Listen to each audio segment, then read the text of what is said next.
গোটা দুনিয়াতে আজকে স্লোগান উঠেছে, আওয়াজ উঠেছে যে ইসলাম নারীদেরকে ঠকিয়েছে। নারী হচ্ছে পৃথিবীতে পুরুষের অর্ধেক জনশক্তি। এ বিষয়ে কোনো সন্দেহ আছে নাকি আপনাদের?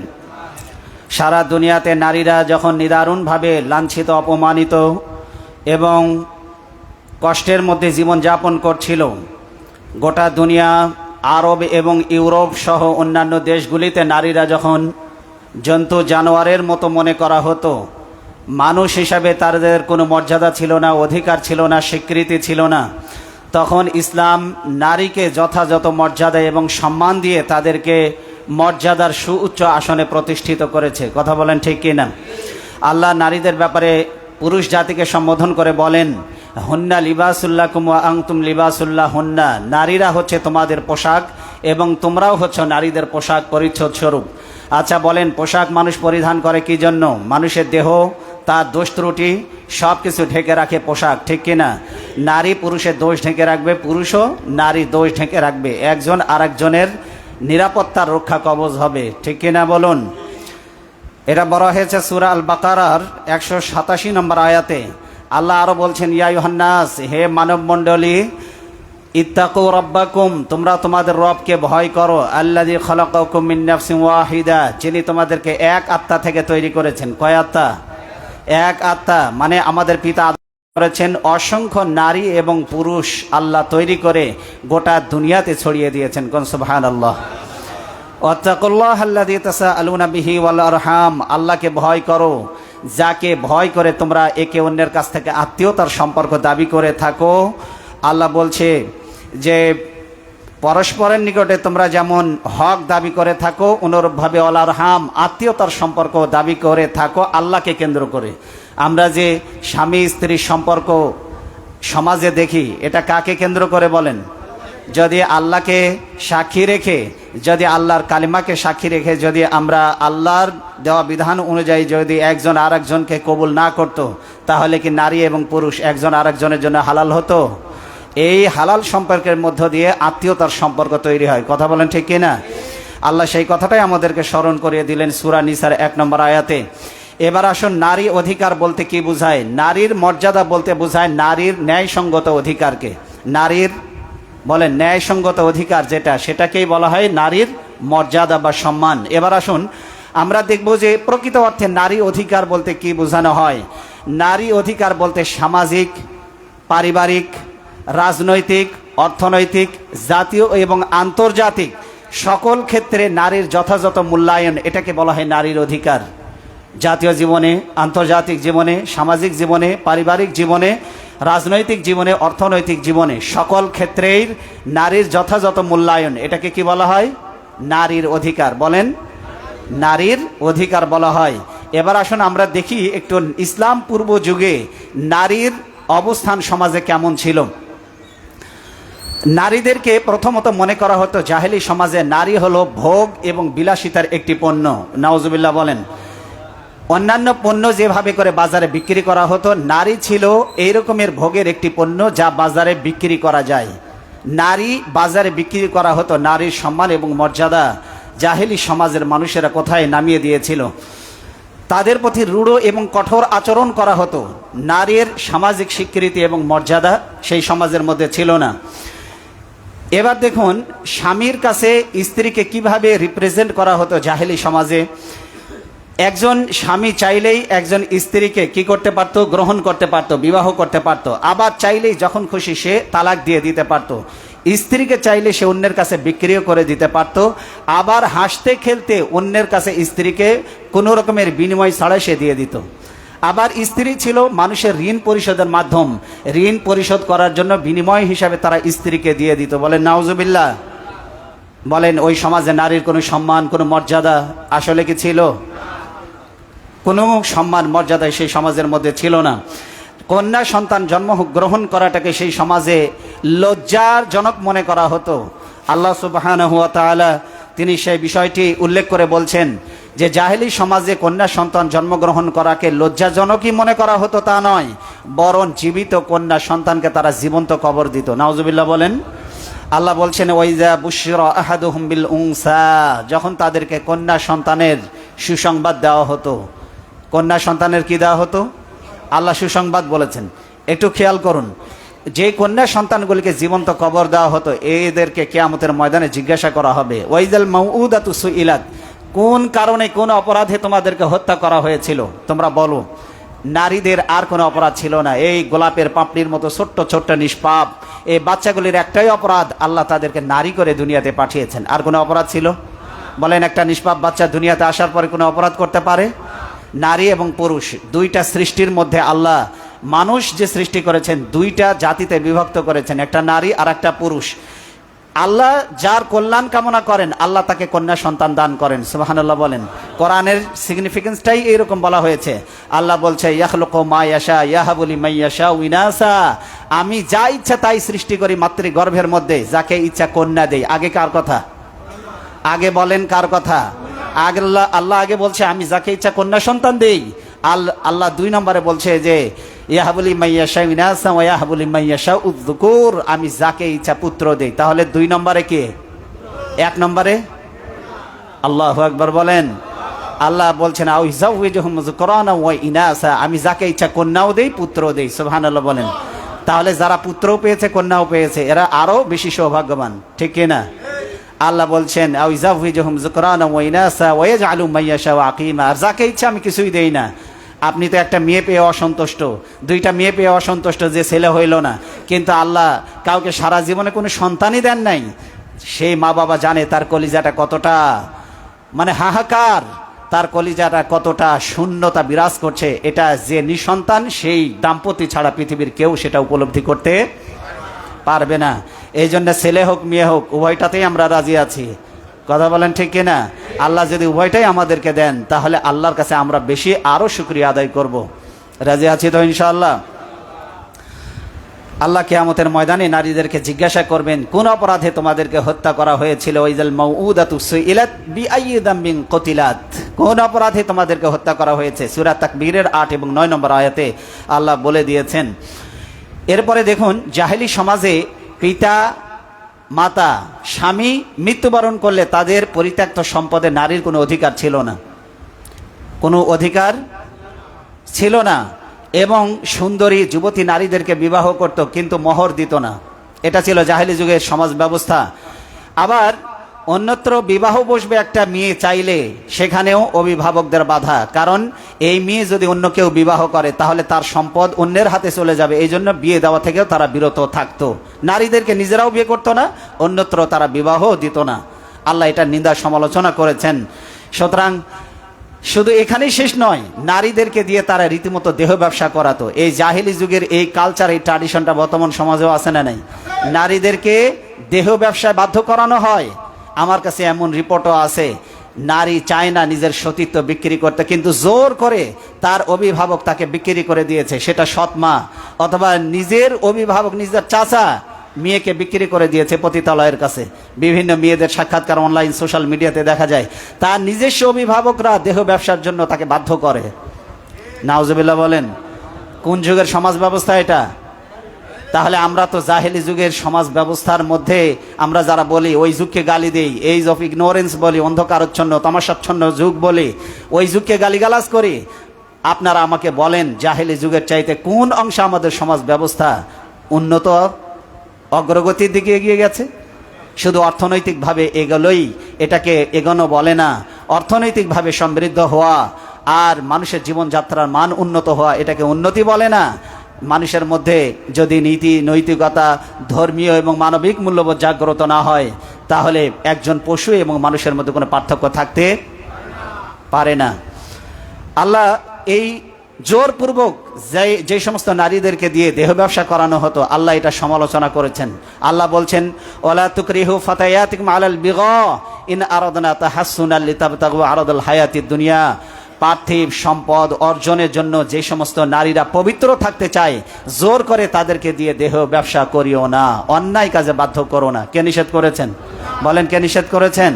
আল্লাহ নিষেধ করে দিয়েছেন সূরা নূরের 33 নম্বর আয়াতে। এবার আসুন আমরা একটু দেখি যে বিভিন্ন ধর্ম, অন্যান্য ধর্ম, পৌত্তলিক ধর্ম, ইহুদি ধর্ম, খ্রিস্টান ধর্ম, চীনা সভ্যতায় নারীদের অবস্থান কি, নারীদেরকে অন্যান্য ধর্মে কি বলে বিবেচনা করা হয় আর ইসলাম ধর্ম নারীকে কি বলে বিবেচনা করে, আমরা পার্থক্যগুলি দেখব। নাম্বার 1, পৌত্তলিক সমাজে নারীদেরকে কি মনে করা হয়? দেখুন, নারীদেরকে অতীব হীন এবং নিচু স্তরের প্রাণী বলে পৌত্তলিক সমাজে বিবেচনা করা হয়। এটার প্রমাণ কি? প্রমাণ হচ্ছে প্রফেসর ইন্ডিয়া নামক একটি গ্রন্থ রয়েছে, সেই গ্রন্থের মধ্যে উল্লেখ করা হয়েছে, there is no creature more sinful than women. এই পৃথিবীতে পাপাচারী কোনো প্রাণী যদি থেকে থাকে, পাপাচারিতাই পরিপূর্ণ কোনো প্রাণী যদি থাকে, তাহলে সবচাইতে পাপিষ্ঠ প্রাণীর নাম হচ্ছে নারী। নাউজুবিল্লাহ বলেন। এটা বলা হয়েছে প্রফেসর ইন্ডিয়াতে। আরো বলা হয়েছে ও ম্যান ইজ বার্নিং ফায়ার, বলা হয়েছে নারী হচ্ছে জ্বলন্ত অগ্নিকুণ্ডলী স্বরূপ। নারী হচ্ছে অগ্নিস্বরূপ, জ্বলন্ত প্রজ্বলিত আগুন স্বরূপ হচ্ছে নারী। আরো বলা হয়েছে she is the sharp of the rare, she is verily in there in a bodies. আরো বলা হয়েছে নারী হচ্ছে খুরের একটি ধারালো দিক, নারী খুরের একটি ধারালো দিক। বলা হয়েছে she is verily all there in bodies, এই সমস্ত আলামত বা সিমটমগুলি তার দেহের মধ্যে প্রবিষ্ট রয়েছে, দেহের মধ্যে রয়েছে। নারী প্রজ্বলিত আগুন, নারী খুরের ধারালো দিক, নারী হচ্ছে পৃথিবীর সবচাইতে পাপী একটি প্রাণী। নাউজুবিল্লাহ বলবেন না? এটা বলা হয়েছে পৌত্তলিক সমাজে। এরপরে নারীদেরকে ঘৃণা ভরে ওই সমাজে, পৌত্তলিক সমাজে প্রত্যাখ্যান করে নারীদের ব্যাপারে বলা হয়েছে শুড নট লাভ দেয়ার, নারীদেরকে তোমাদের ভালোবাসা উচিত নয়। কোন সমাজে বলা হয়েছে? পৌত্তলিক সমাজে। বলেন কোন সমাজে? শুড নট লাভ দেয়ার, তাদেরকে তোমাদের ভালোবাসা উচিত নয়, এটা বলা হয়েছে পৌত্তলিক সমাজে। এরপরে আসুন বৌদ্ধ ধর্মের ব্যাপারে আমরা একটু দেখি। বৌদ্ধ ধর্মে নারীদেরকে বলা হয়েছে নারী হচ্ছে পৃথিবীতে যত অকারেন্স, যত পাপ হয়, সকল পাপের মূল হচ্ছে নারী। নাউজুবিল্লাহ বলেন। পৃথিবীতে সকল পাপের মূল কে? কোন সমাজে বলা হয়েছে?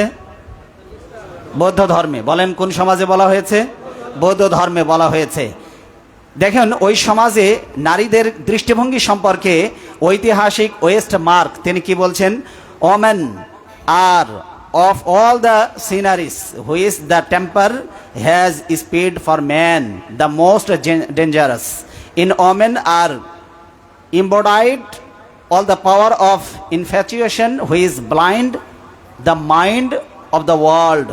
এখানে বলা হয়েছে যে মানুষের মধ্যে প্রলোভনের যতগুলি ফাঁদ রয়েছে, লোভের যত ফাঁদ রয়েছে, এর মধ্যে বলা হয়েছে পুরুষের জন্য প্রলোভনের ফাঁদগুলির মধ্যে সবচাইতে বড় যে ফাঁদটি বিস্তার করে রাখা হয়েছে সমাজের মধ্যে, সেটা হচ্ছে নারীর ফাঁদ। নাউজুবিল্লাহ বলেন। আর বলা হয়েছে যতগুলি ফাঁদ রয়েছে এর মধ্যে সবচাইতে বিপজ্জনক ফাঁদ হলো নারীর ফাঁদ, সর্বাপেক্ষা বিপজ্জনক বলা হয়েছে। তারপরে বলা হয়েছে নারীর অঙ্গের মধ্যে রয়েছে সম্মোহনী শক্তি, অঙ্গীভূত রয়েছে নারীর মধ্যে সকল প্রকার মোহিনী শক্তি। আরো বলা হয়েছে কি বলা হয়েছে? বলা হয়েছে দেখুন এখানে আর একটা মারাত্মক কথা বলা হয়েছে, blind the mind of the world. বলা হয়েছে সমস্ত বিশ্বের মনকে অন্ধ করে দিয়েছে এই নারীরা, বিশ্বকে অন্ধকার করে দিয়েছে, বিশ্বের চোখকে কানা করে দিয়েছে। নাউজুবিল্লাহ বলবেন না? এভাবে নারীকে অন্যায়ভাবে রিপ্রেজেন্ট করেছে অন্যান্য ধর্মগুলি। এবার আসুন আমরা ইহুদি ধর্মে নারীদের ব্যাপারে দেখি। নারীদের ব্যাপারে ইহুদি ধর্মে বলা হয়েছে যে সতী নারীর চেয়ে একজন পাপী পুরুষ অধিকতর উত্তম। নাউজুবিল্লাহ বলেন। কি বলা হয়েছে? সতী নারীর চাইতে একজন পাপী পুরুষ উত্তম, সর্বশ্রেষ্ঠ। এটাকে নারীকে অপমান করা কিনা বলেন আপনারা? একজন নারীকে, সতী সাধবী পুত পবিত্র নারীদেরকে রীতিমতো অপমান করা হয়েছে। এরপরে খ্রিস্ট ধর্মে বলা হয়েছে নারীকে নরকের প্রবেশদ্বার। কি বলা হয়েছে? জাহান্নামের প্রবেশদ্বার, নরকের প্রবেশদ্বার, এটা বলা হয়েছে খ্রিস্ট ধর্মে। সপ্তদশ শতাব্দীতে কাউন্সিল অব দ্য ওয়াইজ এর সর্বশেষ অধিবেশনে সর্বসম্মতিক্রমে একটা সিদ্ধান্ত গ্রহীত হয়। এই সিদ্ধান্তে যে বিষয়টি গৃহীত হয়েছে সেটি খেয়াল করুন। কাউন্সিল অব দ্য ওয়াইজ এটার অধিবেশনের সর্বশেষ যে বিষয়টি গৃহীত হয়েছে সেটি হচ্ছে ওমেন হ্যাজ নো সোল, নারীর কোনো আত্মা নেই, নারীর কোনো ভালো লাগা নেই, নারীর কোনো ভালোবাসা নেই, নারীর কোনো আবেগ নেই, নারীর কোনো অনুভূতি নেই। এক কথায় ওমেন হ্যাজ নো সোল, নারীর কোনো কি নেই? আত্মা নেই। কি নেই? যার আত্মা নেই তাকে কি মানুষ বলা হয়? তার মানে তারা নারীকে মানুষই বলতে রাজি না। নাউজুবিল্লাহ বলেন। এটা গেল খ্রিস্ট ধর্মে। চীনা সভ্যতায় কি বলা হয়েছে? চীনা সভ্যতায় নারীদের অবস্থার বিবরণ দিতে গিয়ে একজন চৈনিক নারী, চীনা সভ্যতার একজন নারী কর্মী, তিনি বলেছেন যে মানব সমাজে আমাদের চীনা সভ্যতায় নারীদেরকে সর্বনিম্ন স্তরের একজন মানুষ হিসাবে বিবেচনা করা হয় নারীকে। তিনি আরও বলেছেন যে অদৃষ্টের কি নির্মম পরিহাস যে নারী হচ্ছে এই পৃথিবীতে যেন মনে হয় সবচেয়ে হতভাগ্য একজন প্রাণী। আফসোস করে তিনি বলেছেন নারী পৃথিবীর সবচাইতে হতভাগ্য প্রাণী। ওই নারী কর্মী, নারী অধিকার কর্মী, সে বলছে এই সমাজ ব্যবস্থার দিকে তাকালে মনে হয় নারী হলো সবচেয়ে হতভাগ্য প্রাণী, আর নারী চাইতে কোনো নিকৃষ্ট প্রাণী মনে হয় এই জগতে আর কেউ নেই। এটা চীনা সভ্যতায় নারীদেরকে এভাবে রিপ্রেজেন্ট করা হয়েছে। এবার আসুন গ্রিক সভ্যতায় দার্শনিক সক্রেটিস তিনি কি বলেছেন? Women is the greatest source of violence in the world. সেখানে তিনি বলছেন যে women is the greatest source of violence and disruption in the world. বলছে যে নারী জগতে যত বিশৃঙ্খলা হয়েছে এবং ভাঙ্গন সৃষ্টি হয়েছে, যত বিশৃঙ্খলা এবং ভাঙ্গন হয়েছে সব কিছুর উৎস হচ্ছে নারী। নাউজুবিল্লাহ বলবেন না? পৃথিবীতে যত ভাঙ্গন, যত বিপর্যয়, যত মুসিবত, সবগুলির উৎস বলেন। যতগুলি বললাম আপনাদেরকে, চীনা সভ্যতার কথা বলেছি, গ্রিক সভ্যতার কথা বলেছি, ইহুদি ধর্মের কথা বলেছি, খ্রিস্টান ধর্মের কথা বলেছি, বৌদ্ধ ধর্মের কথা বলেছি, এরপরে বলেছি আপনাদেরকে পৌত্তলিক সমাজের কথা। কোন সমাজে নারীকে কি সম্মান দিয়েছে? কথা বলতে হবে, দিয়েছে নারীকে সম্মান? এবার আপনারা বলেন, আপনার আমার পরিবারে, প্রত্যেকের পরিবারে নারী আছে না নেই? নারীদের ছাড়া পুরুষের জীবন কি চলতে পারে? নারী হলে পুরুষের জীবনের, সমাজের, রাষ্ট্রের অর্ধেক জনশক্তি। কথা বলেন ঠিক কিনা? নারী ছাড়া পুরুষের জীবন অপূর্ণাঙ্গ। নারী দিয়েছে পুরুষকে, নারী দিয়েছে পুরুষকে সহযোগিতার হাত বাড়িয়ে দিয়েছে, আর পুরুষও নারীকে তার সহযোগিতার হাত বাড়িয়ে দিয়ে নারী এবং পুরুষ উভয়ের জীবন পরিপূর্ণতা এবং সার্থকতা লাভ করেছে। কোন সুবহানাল্লাহ। বর্তমান যে বিশ্ব রয়েছে, এই বর্তমান বিশ্বে নারীর অধিকার এবং মর্যাদা কিভাবে তারা প্রতিষ্ঠিত করেছে আপনারা একটু দেখুন। বর্তমান সভ্যতায়, বর্তমান পৃথিবীতে নারী অধিকারের নামে আমি বলবো নারীর অধিকার নয়, নারীর মর্যাদা এবং সম্মানকে নষ্ট করা হয়েছে। কিভাবে দেখুন, আমেরিকায় এবং ইউরোপের দেশগুলিতে 85% এবং আমাদের দেশগুলিতেও এই ছোঁয়া লেগেছে, কিন্তু এটা তুলনামূলক, এটা পরিসংখ্যান কম। মুসলিম দেশগুলিতে নারীরা সম্মানিত। কোন সুবহানাল্লাহ। কিন্তু ইউরোপ এবং আমেরিকার দেশগুলিতে 85% নারীকে ধনকুবের যারা আছে তাদের সেবায় তাদেরকে উৎসর্গ করে দেওয়া হয়। কিভাবে? পাশ্চাত্য সভ্যতায় নারীদেরকে আজকে কি বানানো হয়েছে? নিজেদের ইচ্ছার পুতুল বানানো হয়েছে। এই নারীদেরকে দিয়ে বাজারের পণ্য এবং ফ্যাশনের প্রতীক বানানো হয়েছে। অর্ধ উলঙ্গ একটা ফ্যাশন, একটা মডেল হিসাবে নারীকে দাঁড় করানো হয়েছে। যে কোনো জিনিসের অ্যাডভার্টাইজ করতে হবে অর্ধ উলঙ্গ করে, নারীর সতীত্ব সম্ভ্রম বিকিয়ে দিয়ে সেটা সামনে অশ্লীলভাবে নারীকে উপস্থাপন করেছে গোটা দুনিয়ার সামনে। আপনারা বলেন, যে নারীকে তার দেহ বিক্রি করে টাকা উপার্জন করতে হয়, সেটাকে আদৌ নারীর জন্য কি সম্মানের হতে পারে? আপনাদের কাছে জিজ্ঞাসা করি, সেটা কি সম্মানের হতে পারে? সম্মানের হতে পারে না। নারীদেরকে বানানো হয়েছে, তাদেরকে দিয়ে অশ্লীল, নগ্ন, তাদের দিয়ে ছবি তৈরি করা হয়েছে, পর্নোগ্রাফি তৈরি করা হয়েছে, নারীদেরকে দিয়ে বিভিন্ন অশ্লীল গল্প তৈরি করা হয়েছে, নারীদেরকে দিয়ে অশ্লীল কবিতা, নারীকে দিয়ে অশ্লীল উপন্যাস তৈরি করা হয়েছে। এগুলি কখনো নারীর জন্য সম্মান হতে পারে না। প্রকৃত অর্থে এগুলি করার কারণে আমরা সমাজে দেখেছি একটা নারীর প্রতি একটা বুড়ো থেকে যুবক পর্যন্ত মানসিক বিকৃতি ঘটেছে। আর যার কারণে একটা শিশু, আমরা শুনতে পাই একটা শিশুও এখন ধর্ষিতা হয়েছে বৃদ্ধের হাতে। সমাজে কি দেখা যাচ্ছে না? যাচ্ছে না?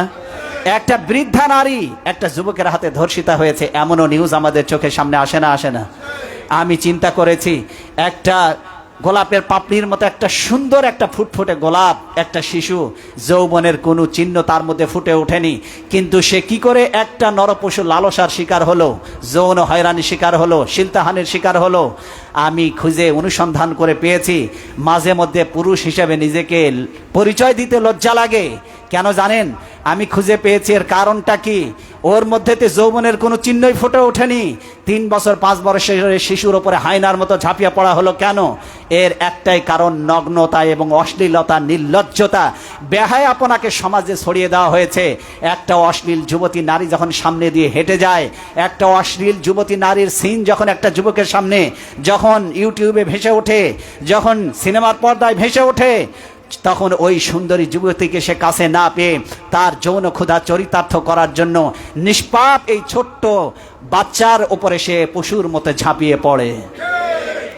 কথার বাস্তবতা আছে না নাই? তা না হলে কি কারণে একটা 5 বছরের 3 বছরের শিশু ধর্ষণের শিকার হতে হলো? আপনারা আমাকে বলেন।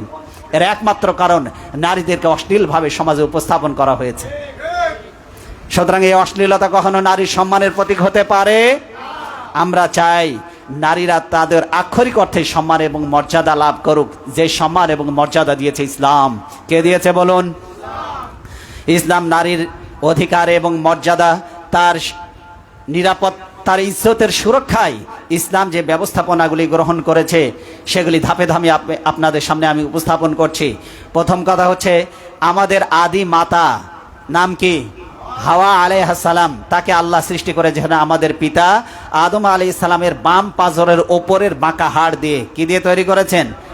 ওপরের বাম পাজরের হাড় থেকে আল্লাহ তাকে তৈরি করেছেন। এবং এখান থেকে অসংখ্য নারী এবং পুরুষ আল্লাহ গোটা দুনিয়াতে কি করেছেন? ছড়িয়ে দিয়েছেন। আল্লাহ বলছেন, ইয়া আইয়ুহান নাস ইন্না খালাকনাকুম মিন যাকারিন ওয়া উনসা, হে মানব মণ্ডলী, আমি তোমাদেরকে বহু নারী এবং পুরুষে বিভক্ত করেছি। তোমাদের থেকে অসংখ্য নারী এবং পুরুষ আমি সৃষ্টি করেছি। ও জাআলনাকুম শুউবান ওয়া ক্বাবাইলা লিতাআরাফু, বিভিন্ন গোত্র এবং বংশে বিভক্ত করে দিয়েছি। পাঠান বংশ, কেউ শেখ বংশ, কেউ চৌধুরী বংশ, কেউ বাংলাদেশে, কেউ সৌদি আরবে, কেউ ল্যাটিন আমেরিকায়, কেউ ব্রাজিলে, এরকম আছে না নাই? একজন আরেকজনের যেন কাছাকাছি হতে পারো, এই জন্য আমি তোমাদেরকে বিভিন্ন দলে, উপদলে, গোত্রে বিভক্ত করে দিয়েছি। আল্লাহ বলছে, এই সমস্ত বিশ্বজগতে যত মাখলুকাত আছে, সমস্ত মাখলুকাতের মধ্যে সর্বশ্রেষ্ঠ জাতি হিসাবে আল্লাহ মানুষকে সম্মানিত করেছেন। সুবহানাল্লাহ বলবেন না? আল্লাহ কাকে সম্মানিত করেছেন? আল্লাহ কোরআনে এক জায়গাতেও বলেন নাই ওয়ালাকাদ কাররামনাল মালাইকা, আমি ফেরেশতাদেরকে সম্মানিত করেছি, নাই কোরআনে। কোরআনে আছে ওয়ালাকাদ কাররামনা বনি আদম, আদম সন্তানকে আমি সম্মানিত করেছি। ওই রিকশাওয়ালা আল্লাহর কাছে সম্মানিত, ওই কুলি আল্লাহর কাছে সম্মানিত, মজুর, জেলে, নাপিত, ধোপা, তাঁতি, সমাজের যত নিচু শ্রেণীর মানুষই হোক না কেন, আল্লাহর কাছে তার মর্যাদা সে সম্মানিত। আল্লাহর কাছে তার মর্যাদা সে সম্মানিত। সুতরাং আল্লাহ যাকে সম্মান দিয়েছে, আমরাও মানুষ হিসাবে মানুষকে সম্মান দিব। রাজি আছি তো ইনশাআল্লাহ? ও জাআলনা ওয়া হামালনাহুম ফিল বাররি ওয়াল বাহার, আল্লাহ বলছে জলে স্থলে আমি তাদেরকে আরোহণ করিয়েছি। ওয়া রাযাকনাহুম মিনাত তাইয়্যিবাত, মানুষ আমার কাছে সম্মানিত, তাই আমি তাদের জন্য কোনো নাপাক খাবার বানাই নাই। আমি সমস্ত খাবার তাদের জন্য বানিয়েছি পুত, পবিত্র, হালাল। কোন সুবহানাল্লাহ? আচ্ছা বলেন, আপনি আপেল খান, আঙ্গুর খান, বেদানা খান, যত খাবার মানুষ খায় এর চাইতে পবিত্র খাবার পৃথিবীতে আর আছে?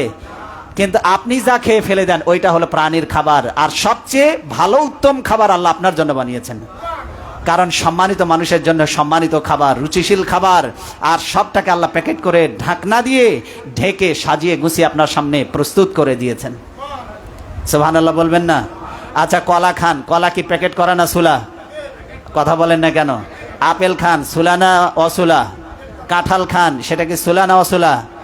আপনি সেটা প্যাকেট করা। আল্লাহ এটাকে কি করে দিয়েছেন? প্যাকেট করে দিয়েছেন। যত খাবার আপনি খান সবগুলো কি করা? সবগুলো প্যাকেট করে আল্লাহ দিয়েছে। কারণ ভদ্র মানুষের সামনে খাবার খোলামেলা দেওয়া এটা ভদ্রতার পরিচয় নয়। বাড়িতে মেহমান আসলে খাবারকে আলগা করে দেন না ঢেকে দেন? কারণ আলগা থাকলে ওখানে নাপাক জিনিস পড়ার সম্ভাবনা আছে না নাই? বলেন, কথা বলেন, আছে না নাই? যে মাছিটা টয়লেটে বসে, খাবার আলগা রাখলে ওখানে মাছি পড়ার সম্ভাবনা আছে না নাই? এই জন্য পৃথিবীতে সবচেয়ে দামি আর মূল্যবান সম্পদ, আপনারা বলেন যত দামি সম্পদ, মানুষ কি আড়ালে রাখে না আলগা করে রাখে? আরে ভাই কথার জবাব দেন না কেন? আপনারা সোনা দামি সম্পদ নাকি অদামি? এটাকে রাস্তায় ফেলায় রাখেন নাকি আলমারিতে, শোকেসের মধ্যে, ড্রেসিং টেবিলের মধ্যে সুন্দর করে ওয়ার্ড্রফের মধ্যে রাখেন? সুন্দর করে সুরক্ষিত জায়গায় আপনি রেখে দেন। কেন? যেন দামি সম্পদ কেউ যেন কারো নজর যেন না লাগে। কথা বলেন ঠিক কিনা? নবীজি বলছেন আর দুনিয়া কুল্লুহা মাতা ওয়া খায়রুল মাতাঈদ দুনিয়াল মারাতুস সালিহা। পৃথিবীর মধ্যে সব সম্পদ, এর মধ্যে দামি আর উত্তম সম্পদ হলো নারী। আল্লাহর কাছে নেককারিনী নারী সবচেয়ে উত্তম সম্পদ। সুবহানাল্লাহ। এই জন্য এটাকে আলগা করে রাখা যাবে? তাহলে পরপুরুষের কুদৃষ্টি নাপাক দৃষ্টি পড়ার সম্ভাবনা আছে না নাই? পরপুরুষের যৌন হয়রানি আর লালসা শিকার হওয়ার সম্ভাবনা আছে না নাই? ফ্রি মিক্সিং যেখানে নারীর ইজ্জত সম্মান ভুলণ্ঠিত হয় সেখানে, ঠিক না? এই জন্য ফ্রি মিক্সিং ইসলামে নিষিদ্ধ। ফ্রি মিক্সিং ইসলামে কি নিষিদ্ধ? আপনার মেয়ে অন্যের লালসার শিকার হোক, আপনার বোন অন্যের লালসার শিকার হোক, ইসলাম তা চায় না।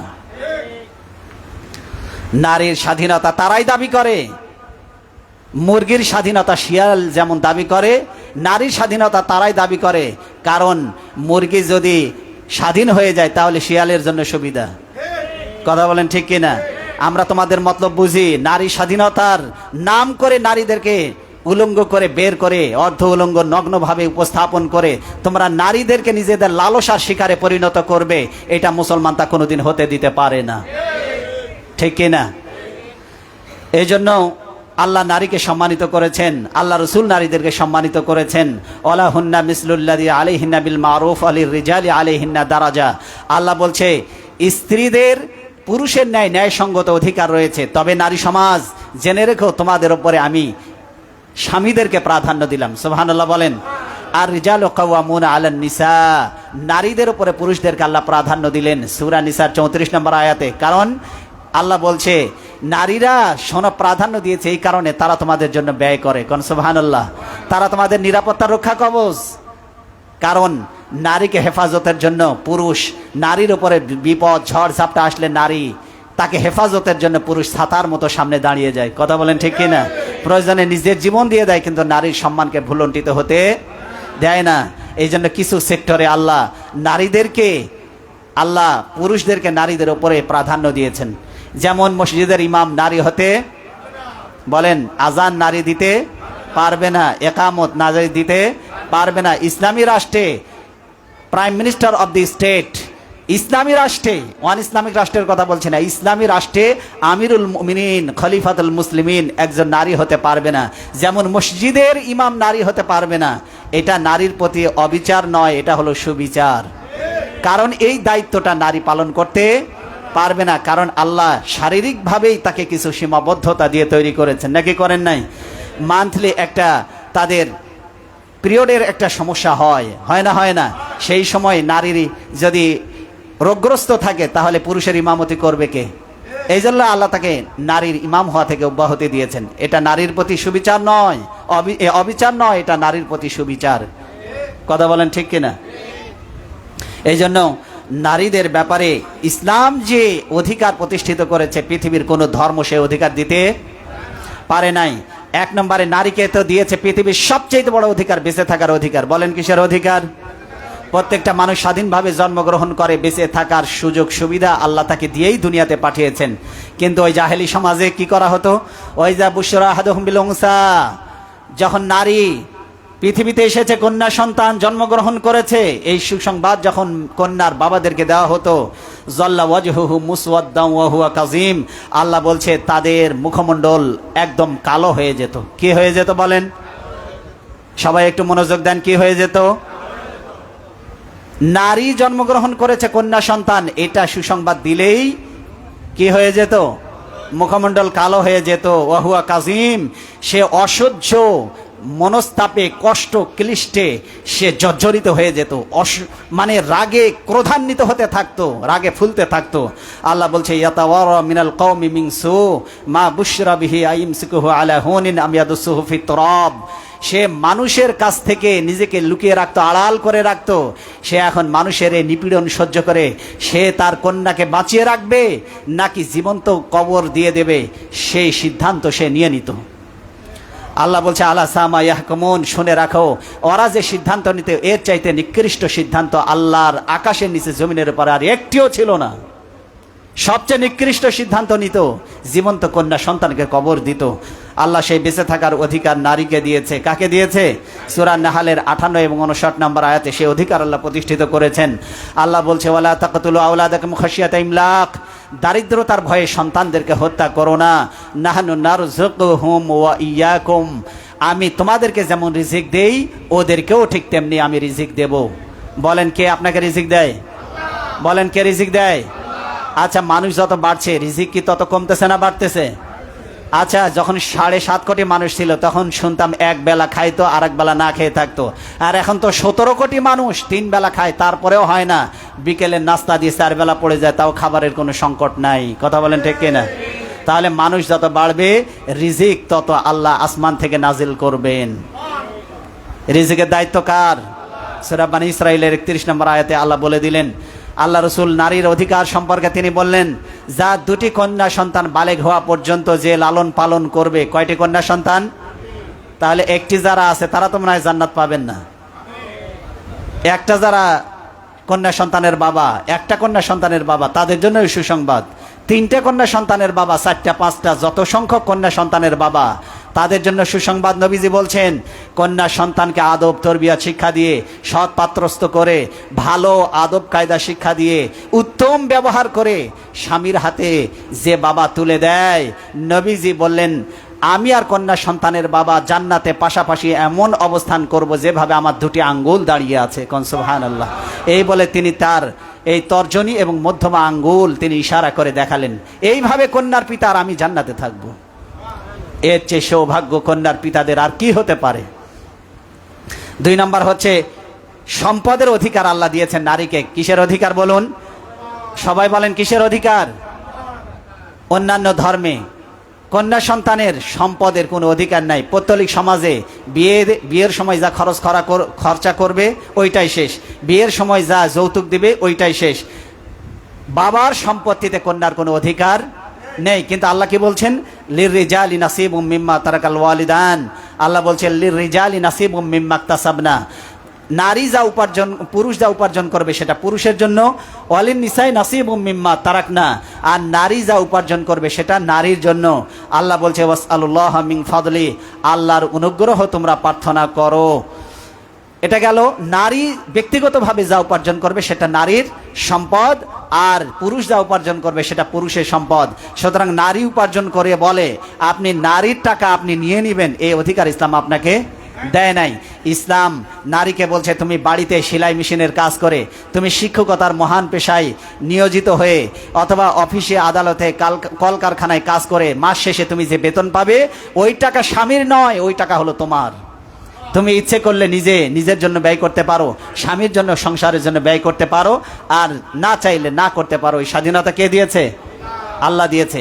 মিরাস, উত্তরাধিকারী সূত্রে যে প্রাপ্ত সম্পদ, উত্তরাধিকারী সম্পদে নারীর কোনো অধিকার অন্য ধর্মে নাই, কিন্তু ইসলামে আছে না নাই? লিররিজালি নাসিবুম মিম্মা তারাকাল ওয়ালিদানি ওয়াল আকরাবুন, পিতামাতা এবং নিকটাত্মীয় যে সম্পদ রেখে যাবে তা পুরুষ যেমন পাবে, আল্লাহ বলছে ওয়ালিন নিসাই নাসিবুম মিম্মা তারাকাল ওয়ালিদানি ওয়াল আকরাবুন, একজন নারীও পিতা এবং অভিভাবকের পরিত্যক্ত সম্পদের মালিক হবে। কতখানি হবে? আল্লাহ বলছে মিম্মা কাল্লা মিনহু আও কাসুর, কম হোক বেশি হোক যা পরিমাণে আছে ওইটারই ভাগ পাবে সে। সুবহানাল্লাহ। নাসিবাম মাফরুদা, এটা হলো ফরজ। এটা কি বলেন? কি এটা? এখন সমাজের মধ্যে কন্যা যদি সন্তান হিসেবে যদি বাবার সম্পত্তিতে যদি ভাগ চাইতে যায়, তাহলে সমাজের মানুষের এটাকে অনৈতিক এবং অপরাধ হিসাবে বিবেচনা করে। কথা বলেন, বাস্তবতা আছে না নাই? কন্যা সন্তান যদি পিতার সম্পত্তিতে অধিকার চাইতে যায়, তাহলে ভাই তো রূঢ়ভাবে তাকে তাড়িয়ে দেয়, সমাজের মানুষেরাও ভাবে যে বোন তুই আবার সম্পত্তি চাইতে আসছিস, এটা তো নিদারুণ অপরাধ হিসাবে দেখা হয়। পিতার সম্পত্তিতে অধিকার চাইতে আসাটাকে নারীকে অপরাধ হিসাবে বিবেচনা করা হয়। এটা জাহেলি যুগের রীতিনীতি, এটা আল্লাহ তিনি ঘৃণা ভরে প্রত্যাখ্যান করেছেন। আল্লাহ বলছেন ইউসিকুমুল্লাহু ফি আওলাদিকুম লিযাকারি মিসলু হাজ্জিল উনসায়াইন, 2 জন কন্যা সন্তান যা পাবে একজন পুরুষ সন্তান সেটাই পাবে। অনেকে বলতে পারে এখানে তো ইসলাম ঠকিয়েছে। আরে ভাই, ইসলাম এখানে ঠকায় নাই। অধিকারের ভিত্তিতে এখানে বেশি দেওয়া হয়েছে, দায়িত্বের ভিত্তিতে বেশি দেওয়া হয়েছে। এখানে সম্মান এবং মর্যাদার ভিত্তিতে কম বেশি করা হয়নি। কারণ পুরুষের খরচ বেশি, পুরুষের দায়িত্ব বেশি। কারণ ওই বোন ডিভোর্স হয়ে গেলে তাকে বিয়ে দেওয়ার দায়িত্ব ভাইয়ের। কথা বলেন ঠিক কিনা? বোনের বাবা মারা গেছে, বোনের বাড়ির আত্মীয় স্বজনের দেখাশোনার দায়িত্ব ভাইয়ের ওপরে, কথা বলেন ঠিক কিনা? নিজের পরিবারের দেখাশোনার দায়িত্ব, সন্তানাদির লেখাপড়ার খরচ, স্ত্রীর খরচ, সংসার চালানো, মাস শেষে বাসা ভাড়া দেওয়া, গ্যাসের বিল দেওয়া, বিদ্যুৎ বিল দেওয়া, সব কিছু পুরুষকে দিতে হয়। পুরুষের খরচ বেশি, এই কারণে 2 ভাগ পাওয়ার পরেও দেখা যায় 1 ভাগও থাকে না। আর নারী 1 ভাগ পেয়েছে, মাস শেষে 1 ভাগই আল্লাহ তার জন্য রিজার্ভ রেখে দেন, ঠিক কিনা? নারী যা পেয়েছে সবটা ফান্ডে থেকে যায়, অ্যাকাউন্টে থেকে যায়, কারণ খরচ নাই তো। কারণ স্ত্রীর যত খরচ, দায়িত্ব কার? স্বামীর। বলেন কার দায়িত্ব? স্বামীর। এই জন্য আল্লাহ বলছেন যে ফাইন কন্যা নিসাং ফাওকাসনাতাইনি ফালাহুন্না সুলুসা মা তারাক, যদি 2টা কন্যা সন্তান হয় তাহলে নারী পাবে কতটুকু? 2টা কন্যা সন্তান হলে পারে পিতার পরিত্যক্ত সম্পদের 3 ভাগের 2 ভাগ পাবে। কত ভাগ বলুন? 3 ভাগের 2 ভাগ পাবে।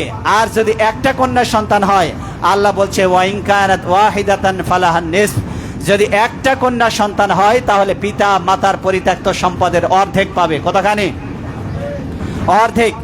যদি 2টা অথবা 2-এর অধিক কন্যা সন্তান হয় তাহলে পাবে 2/3, 3 ভাগের 2 ভাগ। আর যদি 1টা কন্যা সন্তান হয় তাহলে পাবে পিতার পরিত্যক্ত সম্পদের অর্ধেক। এবার আসুন, নেক কাজ ইসলাম নারী এবং পুরুষ উভয়কে সমান সমমর্যাদা দিয়েছে। যদি বেশি মর্যাদা দেওয়া হতো পুরুষকে, নারীকে যদি কম দেওয়া হতো তাহলে এবাদতে সওয়াবে তারতম্য করা হতো। কিন্তু আপনারা বলেন নারী এবং পুরুষ এবাদত করলে আল্লাহ সওয়াব দেওয়ার ক্ষেত্রে পুরুষকে বেশি দিবেন, নারীকে কম দিবেন, এরকমের কোনো কথা কোরআনে আছে? বলেন বলেন, আছে নাকি কোরআনে? আল্লাহ কোরআনে কি বলছেন? ওমা ইয়ামাল সালিহাম মিন যাকারিন ওয়া উনসা ওয়া হুয়া মুমিনুন, নারী হোক পুরুষ হোক ওরা যদি ইমানদার হয়, নেক কাজ যদি করে, ফাউলাইকা ইয়াদখুলুনাল জান্নাহ, নারী এবং পুরুষ উভয়কেই আমি জান্নাত দান করে দেব। তাহলে নারী এবং পুরুষ উভয় ইসলামে কি সমান? ওয়ালা ইসলামুনা নাকিরা, আল্লাহ বলছে তিল পরিমাণ প্রাপ্য নষ্ট করা হবে না।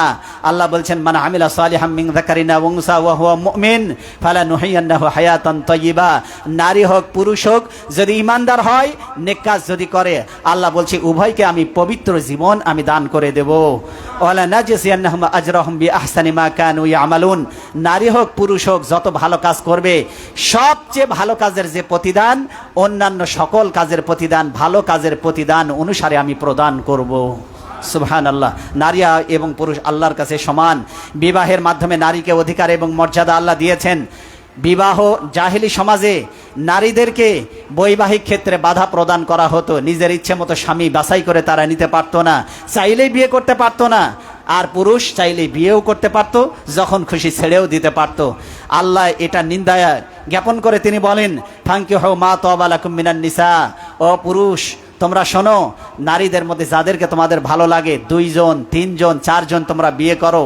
ফাইন খিফতুম আল্লাহ তাআদিলু ফাওয়াহিদা, যদি ইনসাফ কায়েম করতে না পারো তাহলে একটা স্ত্রী নিয়েই সন্তুষ্ট থাকো। কয়টা স্ত্রী? একটা। যদি ইনসাফ কায়েম করতে না পারো, আল্লাহ বলছে জালিকা আদনা আল্লাহ তাউলু, এটা তাকওয়ার অধিকতর নিকটবর্তী। যাদের একাধিক স্ত্রী কিন্তু স্ত্রীর মধ্যে বৈষম্য তৈরি করে, এক স্ত্রীকে নিয়ে থাকে আর এক স্ত্রী ভরণ পোষণ দেয় না, এরকম আছে না নাই? কিয়ামতের দিন বিকালঙ্গ হয়ে অর্ধেক অঙ্গ অবশ হয়ে আল্লাহর আদালতে উঠবে। এই জন্য স্ত্রী আপনার কাছে হবে আপনার 2 চোখের মতো, একটা ডান চোখ একটা বাম চোখ। বলেন কোনটা আপনার কাছে বেশি প্রিয়? কথা বলেন না কেন? 2টাই। আপনার 2 চোখ যেমন 2টা আপনার কাছে প্রিয়, 2 স্ত্রী থাকলে 2টাকে সমান মর্যাদা দিবেন। আল্লাহ তৌফিক দান করুন, বলেন আমিন। স্বামী নির্বাচনের অধিকার জোরপূর্বক ইসলাম বলেছে, জোরপূর্বক কোনো নারীকে বিয়ে দেওয়া যাবে, নারীর মতামত নিতে হবে, তার তার মতামতের গুরুত্ব ইসলাম দিয়েছে।